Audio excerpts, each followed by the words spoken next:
So I wanted to look at this today because I find it kind of interesting.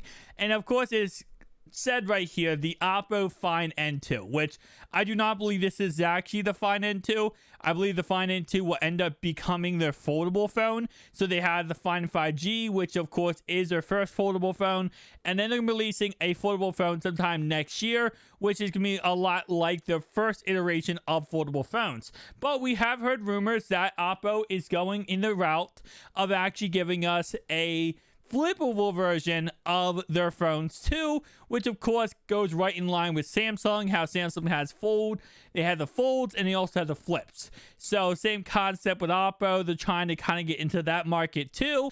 Now, cool thing about this is if we go ahead and play this video, you see right here, there is no crease on the display. So why we love the Find 5G is because there's a creaseless display. The same concept will apply to the flippable phones. There will not be that crease down the middle that a lot of people get angry at Samsung for going ahead and having. As you guys can see, it is so beautiful, crisp, and looks absolutely gorgeous. Now, there is a case on this phone, so it's not like this phone is just bare. But this is really interesting. This is another rumor we did hear recently, was that yes, the outside display will be bigger than what we see out of Samsung's. It will be bigger than a 1:1 aspect ratio display. It will be pretty much the whole outside of the phone. I like it. I definitely like it. It looks a lot more, it's not cumbersome, but it's a lot more usable and has a lot of different aspects that you can add to this outside display. You know, I say this one thing with the Flip 3, Flip 4, whatever flip version you use, is that using Cover OS, you can actually add a lot to the outside display, but it's still a little small outside display. So at the end of the day, you're probably going to use it for music, maybe weather, notifications, nothing really outside of that. This actually lets you be able to fully optimize and use this outside display, which of course also gives developers a chance to really, maximize the opportunity for this outside display. So again, like I said, this obviously isn't a case, but still a very beautiful unit nonetheless.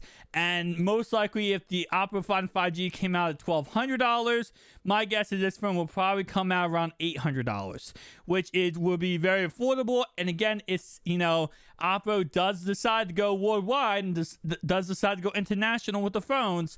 We could see a huge market, a huge amount of people going ahead and going straight over to Oppo and supporting Oppo in 1,000% with the flippable version and the foldable version of their cell phone. So very awesome. Cannot wait to see what comes out next. Next year's gonna be crazy, guys. Next year is gonna be absolutely insane. We're gonna see, a lot of foldable phones, a lot of flippable phones be released into this market. And of course, we do have two cameras out here. It looks like a flash and a microphone right there. So overall wise, my guess is this is also going to have no wireless charging, no waterproofness, which will be the two drawbacks of this said device. It most likely will go ahead and pack a pretty decent camera on all sides, the front selfie camera, the inside selfie camera, and then the two outer cameras.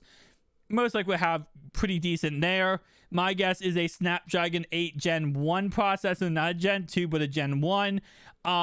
It will probably come with around a 4,000 milliamp battery, I would guess. And of course, no crease on the display, which is an absolute W. USB-C, fingerprint reader, NFC, the typical across the board there. And overall, like I said before, probably $800 price tag.